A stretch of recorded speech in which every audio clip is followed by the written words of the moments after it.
माही सजाए के वैदेही रघुवीर संध्या वंदन को चले ऋषिवर तमसा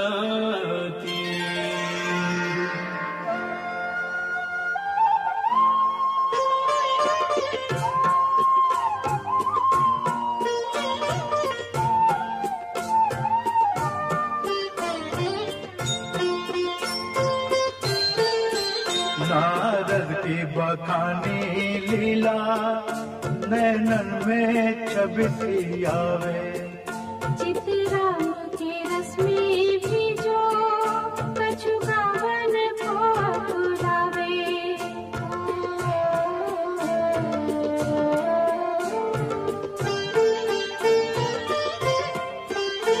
नदिया का बहता पानी कल कल की वाणी बोले, वहाँ में कल क्रंच का जोड़ा कामातुर को कर डोले।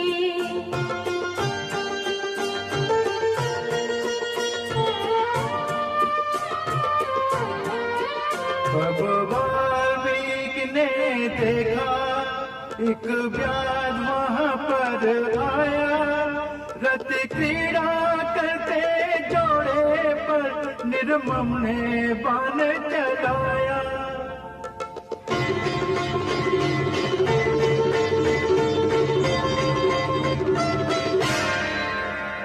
निकला कर से व्याध के ऐसा घातक बाण, विकल क्रौंच ने दे दिए तड़प तड़प कर प्राण।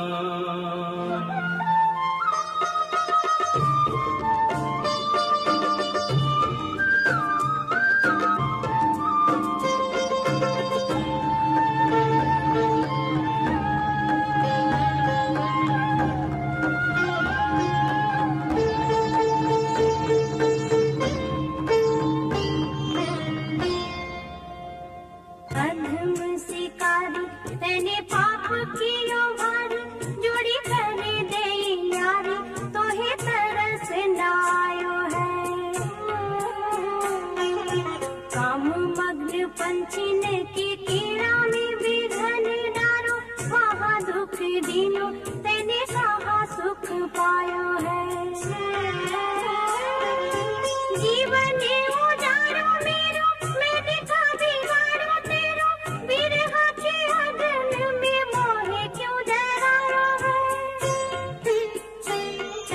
कौन से जन्म को जे बैर निकारो, मेरो पिया काहे मारो, मोहे बधी क्यों ना खायो है।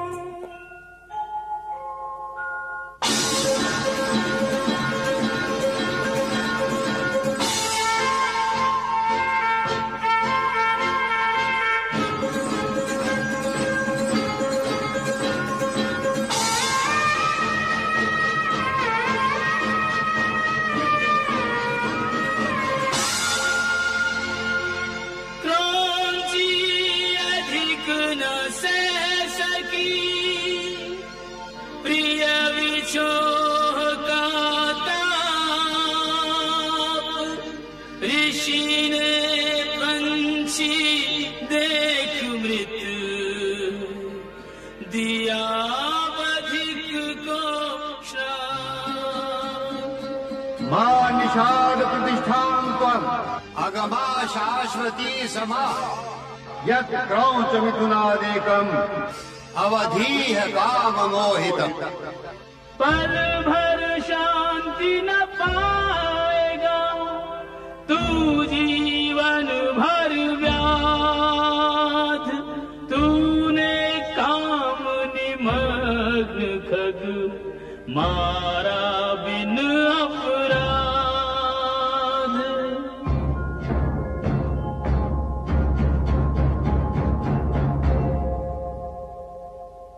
आए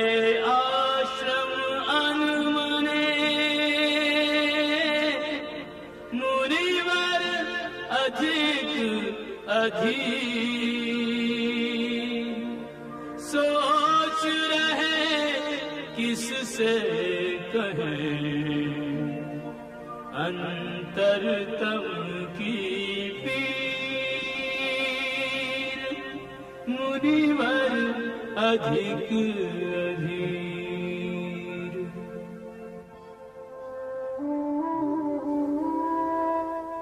गुरुदेव,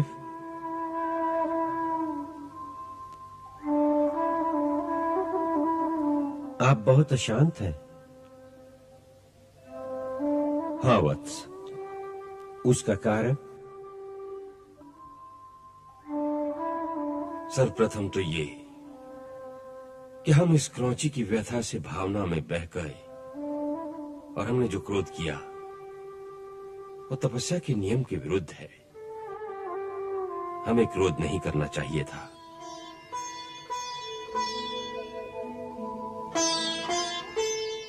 सब प्राणी अपने अपने कर्मानुसार फल भोगते हैं। क्रौंची ने अपना फल भोगा, विराट उसका फल भोगेगा। फिर भी मैंने जो उसे श्राप दिया कि तुझे नित्य निरंतर कहीं शांति न मिले, यह अनुचित ही था। इतना भयंकर श्राप था। मां निषाद प्रतिष्ठां त्वम् अगमा शाश्वती समा यत् क्रौंच मिथुनादेकम् अवधीह काम मोहित।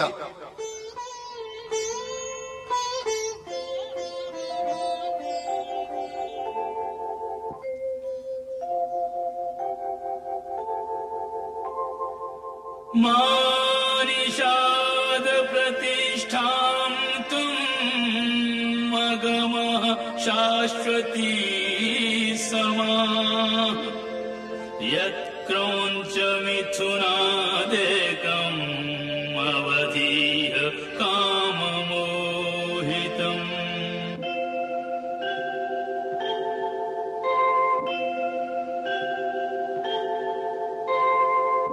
मां निषाद प्रतिष्ठान्तम् मगमः शाश्वती समा यत् क्रौंच मिथुनादेकम् अवधीः काममोहितम्। अवधीः काममोहितम्। अवधीः काममोहितम्।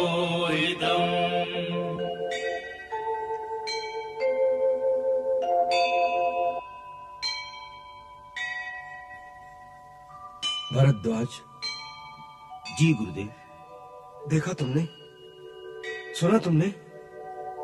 क्या गुरुदेव? देखो, मेरी जिह्वा से श्राप रूप में जो वाक्य निकला है वो 4 चरणों में आबद्ध है। इसके प्रत्येक चरण में 8-8 अक्षर बराबर बराबर हैं। इसे लय पर गाया भी जा सकता है। अतः ये वचन श्लोक बनकर छंदबद्ध काव्य रूप हो गया है। इसका अर्थ है कि सृष्टि का पहला काव्य होगा। अवश्य।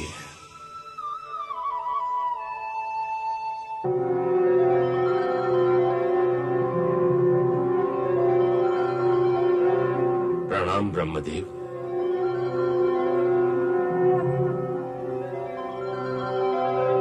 कल्याणमस्तु। महर्षि वाल्मीकि, तुमने सत्य कहा। तुम्हारे मुंह से निकला ये छंदोबद्ध वाक्य श्लोक रूपी हो गया है।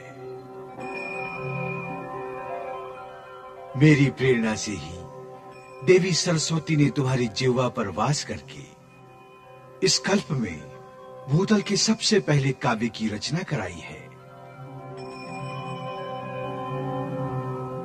तुम्हारे द्वारा प्रभु राम के महान आदर्श चरित्र का वर्णन किया जाना निश्चित है। इसलिए ये काव्य शक्ति तुम्हें प्रदान की गई है कि तुम नारद द्वारा बताए गए भगवान श्री राम के उज्जवल चरित्र को रामायण नाम से काव्यबद्ध करो। वत्स, मेरे वरदान से श्री राम का समस्त गुप्त या प्रकट वृतांत तथा सीता और समस्त देवों तथा असुरों का गुप्त या प्रकट चरित्र जो हो चुका है, जो होने वाला है, अज्ञात होने पर भी तुम्हें ज्ञात हो जाएगा। ये परम सिद्धि तुम्हें प्रदान की गई है कि तुम जो लिखोगे वही सत्य हो जाएगा। अतः तुम श्री रामचंद्र की परम पवित्र एवं मनोरम गाथा को श्लोकबद्ध करके लिखो, जिससे प्रेरणा पाकर समस्त युगों में प्राणी धर्माचरण के द्वारा भक्ति और मुक्ति प्राप्त करने के साधनों में प्रवृत्त हों। हे परमपिता, आपने ये कार्य मुझे ही क्यों सौंपा है? हे पुत्र, तुम ही इस परम यश के अधिकारी हो। तुम्हारी तपस्या के फल स्वरूप तुम्हें भी सीता माता की सेवा का सुअवसर मिलने वाला है। उनके जीवन में तुम्हें योगदान देना है। इस कारण हे ब्राह्मण श्रेष्ठ, तुम्हें इस यश का भागी होना है। ऐसा विधि का विधान होना निश्चित है। तुम्हारे द्वारा कहे गए प्रथम श्लोक से आज एक महाकाव्य की रचना का श्री गणेश हुआ है। उस महाकाव्य का श्री गणेश इतने करुणाजनक दृश्य से क्यों हुआ है? उसमें इतनी पीड़ा क्यों है? क्योंकि अब जो घटने वाला है उसमें करुणा रस प्रधान है। राम और सीता के वियोग की पीड़ा है। राम और सीता के जीवन में जो सुख दिखाई दे रहा है वो जल्दी ही समाप्त होने वाला है। वो एक दूसरे से बिछड़ जाएंगे, परंतु उस महादुख में भी उनका चरित्र ऐसा होगा जिससे युगों तक मानो प्रभु श्री राम के आदर्श पर चलने की प्रेरणा पाए। वो राम और सीता की भांति त्याग करना सीखें। वो ये सीखें कि महानता त्याग में है, बलिदान में है। हे मुने, तुम्हें हमारा आशीर्वाद है कि इस पृथ्वी पर जब तक नदी और पर्वतों की सत्ता रहेगी तब तक संसार में रामायण की कथा का प्रचार होता रहेगा, और जब तक तुम्हारी लिखी राम कथा का लोक में प्रचार रहेगा तब तक तुम मेरे लोकों में निवास करोगे। यावत् स्थास्यन्ति गिरयः सरितश्च महीतले तावत् रामायण कथा लोकेषु प्रचरिष्यति। यावद् रामस्य च कथा त्वत्कृता प्रचरिष्यति तावदूर्ध्वमदश्च त्वम् मल्लोकेषु निवत्स्यसि।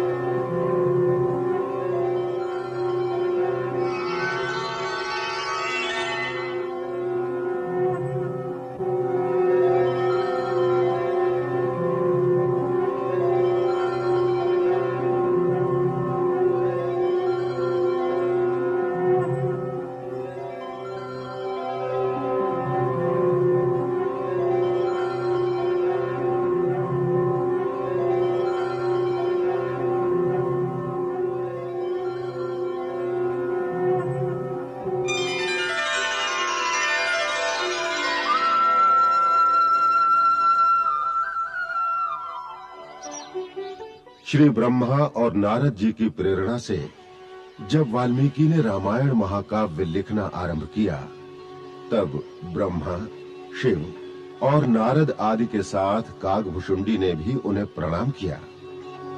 श्री कागभुशुंडी भगवान राम के बड़े परम भक्त हैं, जिन्हें श्री राम ने इस संसार में अमरत्व का वरदान दे रखा है।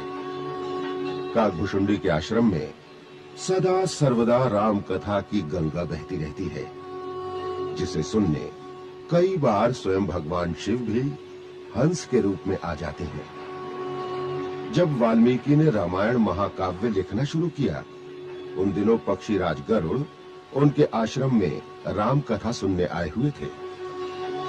उस समय उनके सामने ही श्री काकभुशुंडी जी ने भगवान वाल्मीकि को परावाणी में कहा, जय हो महर्षि, आज से रामायण महाकाव्य की रचना आरंभ हो गई। समस्त प्राणियों के लिए ये कल्याणकारी सिद्ध हो। आज आप पर यह उत्तरदायित्व आन पड़ा है कि प्रभु के सगुण रूप का इस प्रकार वर्णन करें कि साधारण प्राणी भी भक्ति के रस में डूब जाए, जिससे प्रभु के नाना चरित्रों को देखकर फिर कोई शंका में न फंसे, जैसे एक बार मैं फंस गया था। हे देव, आपने अभी कहा कि आप भी कभी भ्रम और शंका में फंस गए थे। आप पर भी माया जाल डाल सकती है, इस पर विश्वास नहीं होता। हाँ खगेश, तीनों लोक में कोई ऐसा प्राणी नहीं जिस पर मायापति की माया अपना जाल नहीं डाल सकती। बड़े बड़े तपस्वी, ज्ञानी, मुनि, सिद्ध, यहाँ तक कि नारद जैसे देवता भी सहज ही माया के वश में आ जाते हैं। स्वामी, यदि आप मुझ पर प्रसन्न हो तो मुझे आपका अनुभव सुनने की जिज्ञासा है। गरुड़ जी, मेरी मूर्खताएं तो अनगिनत हैं। आज आपको अपने अज्ञान और भ्रम की एक बड़ी विचित्र कथा सुनाता हूँ। लोमश ऋषि के आशीर्वाद से मेरे इष्ट बालक राम है। अतः हे पक्षीराज, जब जब श्री राम मानव देह धारण करके संसार में अपने भक्तों के लिए लीलाएं करते हैं, तब तब मैं अयोध्यापुरी जाकर 5 वर्ष तक प्रभु की बाल लीला का आनंद लेता हूँ। मैं एक छोटे से कौवे का रूप धरकर भगवान के साथ खेलता रहता हूँ। आंगन में जो उनकी जूठन पड़ती है वही उठाकर खाता हूँ। कई बार नारद जी भी आकाश में आकर ये लीला कांड देखते रहते हैं। कागा संग खेले राम सरोने, कागा संग खेले।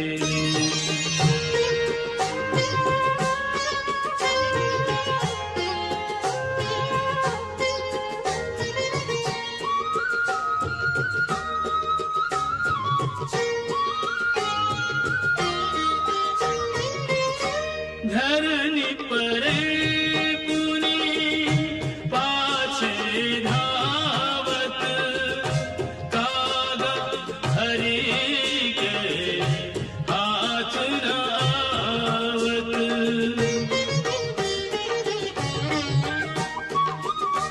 धरनी परे पुनि पाछे धावत, कागा हरि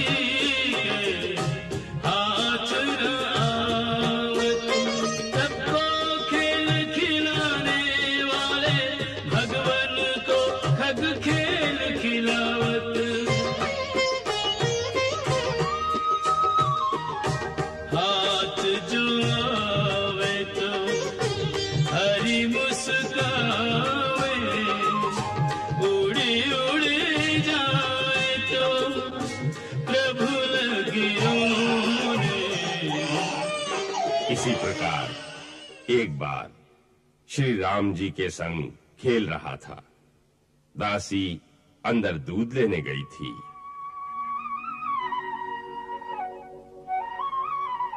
हम दोनों अकेले थे। वो मुझे रोटी दिखा दिखा कर खिजा रहे थे।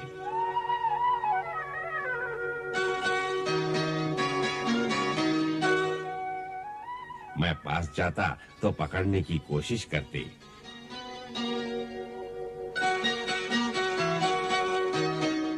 खेलते खेलते मैंने उनके हाथ से रोटी छीन ली। इस पर वो जोर जोर से रोने लगे।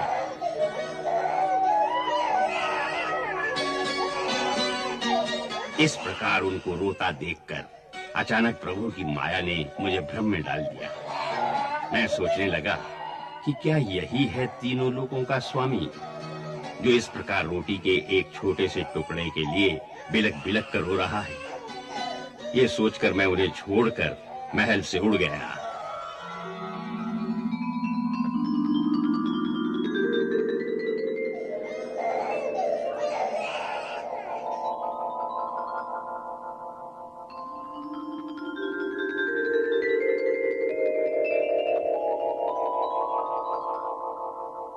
थोड़ी देर के बाद क्या देखता हूँ कि वही रोता हुआ बालक मेरे पीछे पीछे आकाश में उड़ रहा है।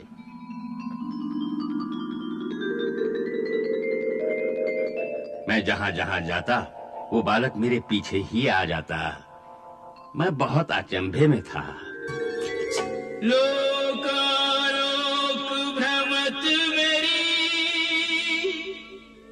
पड़ गई मंद उड़ान, होए पराजित में परो राम चरण में आन। तब मैं घबरा कर त्राहि त्राहि पुकार उठा। मैंने दीन भाव से कहा, प्रभु मेरी रक्षा करो, हे आर्त जनों के रक्षक, रक्षा कीजिए, रक्षा कीजिए। दीन दयाल दया करके तब मोहे चतुर्भुज रूप दिखायो।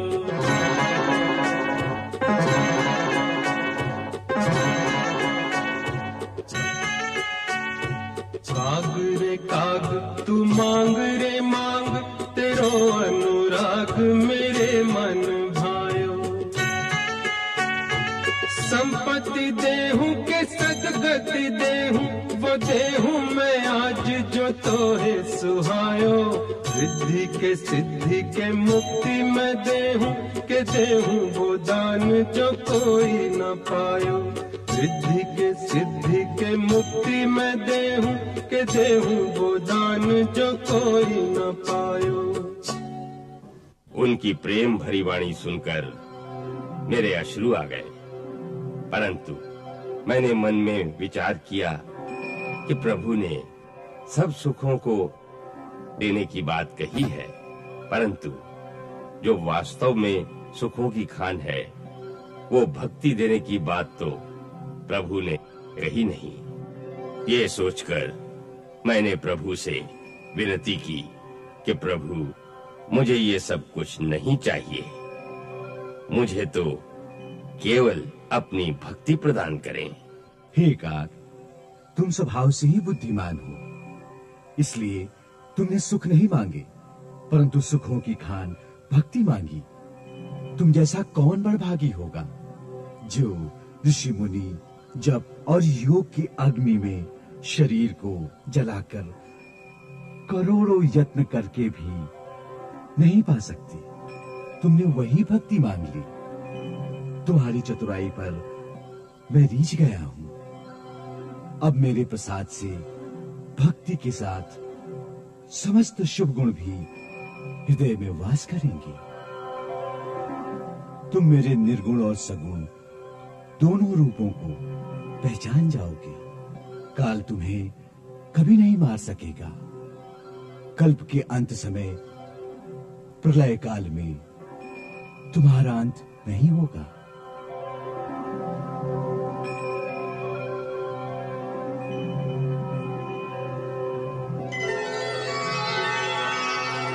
आहा, आपने तो मुझे साक्षात भगवान से मिला दिया। हे गरुड़ जी, ये सब श्री राम की कृपा है। मैं तो यहाँ बैठा बैठा अपने प्रभु की लीला देखता रहता हूँ।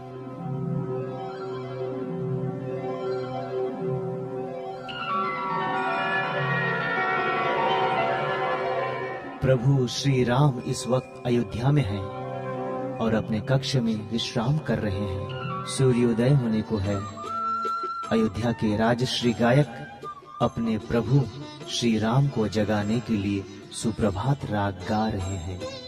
जागिए रघुनाथ नाथ, जागिए रघुनाथ नाथ, भोर भयो आंगना। जागिए रघुवंश भानु, जागिए रघुवंश भानु, मुनि जन मन भावना।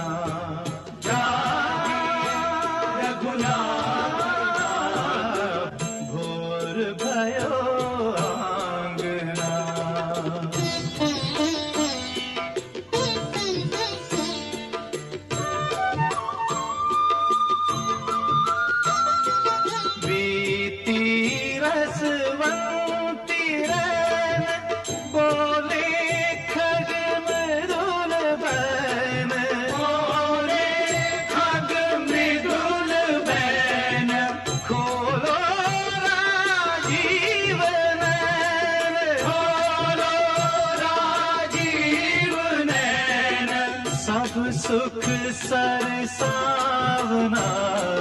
जागिए रघुनाथ। अब छोड़ दो, महाराज को जगाने में विलंब होगा। रघुनाथ नाथ, भोर भयो आंगना। जागिए रघुवंश भानु, जागिए रघुवंश भानु, मुनि जन मन भावना। रघुनाथ, भोर भयो आंगना। महाराज उठिए, सूर्यदेव भी उदय होने के लिए आपकी प्रतीक्षा कर रहे हैं।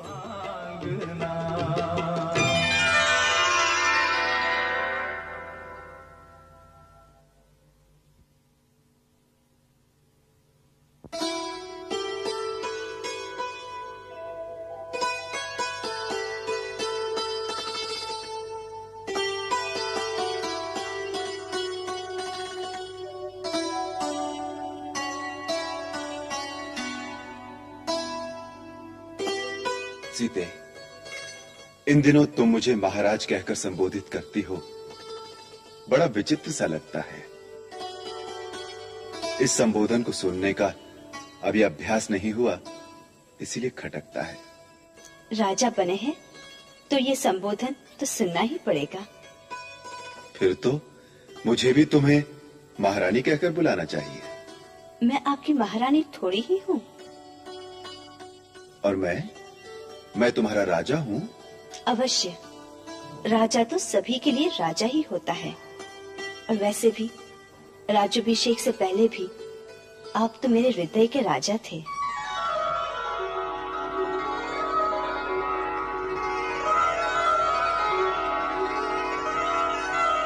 आज बहुत विलंब हो गया। महाराज तो स्नान आदि से निवृत्त हो चुके होंगे। अब तक तो मुझे उनकी सेवा में पहुंच जाना चाहिए था। मैं उनका प्रथम सेवक हूँ। आज वो क्या कहेंगे, लक्ष्मण अयोध्या में आकर आलसी हो गया। अभी कुछ नहीं हुआ है, आप ये फलाहार तो करते जाइए। अभी तो महाराज माताओं को प्रणाम करके अपने कक्ष में भी नहीं आए हैं। तुमसे किसने कहा? मेरे गुप्तचरों ने।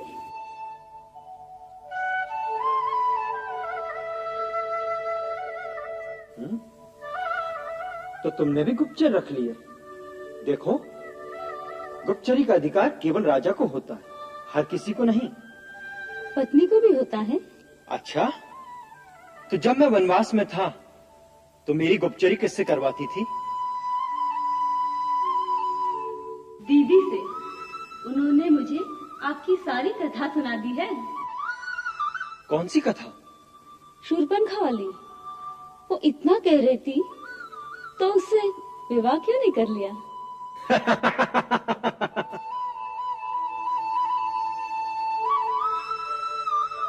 नाथ, कुछ खा लीजिए। नहीं, बहुत विलंब हो गया। सचमुच आज मुझे महाराज के सामने लज्जित होना पड़ेगा। चिंता न करें नाथ, महाराज अभी अभी अपने पूजा कक्ष में गए हैं। कर्पूरगौरं करुणावतारं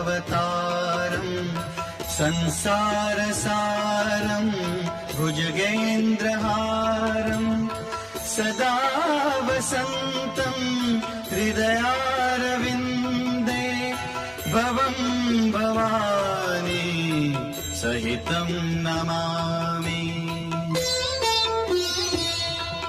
मम इष्ट मम आराध्य हे शिव शंभु परम असाध्य हे। ओम नमः शिवाय च शिवतराय च नमः शंभवाय च मयो भवाय च नमः शंकराय च मयस्कराय च नमः।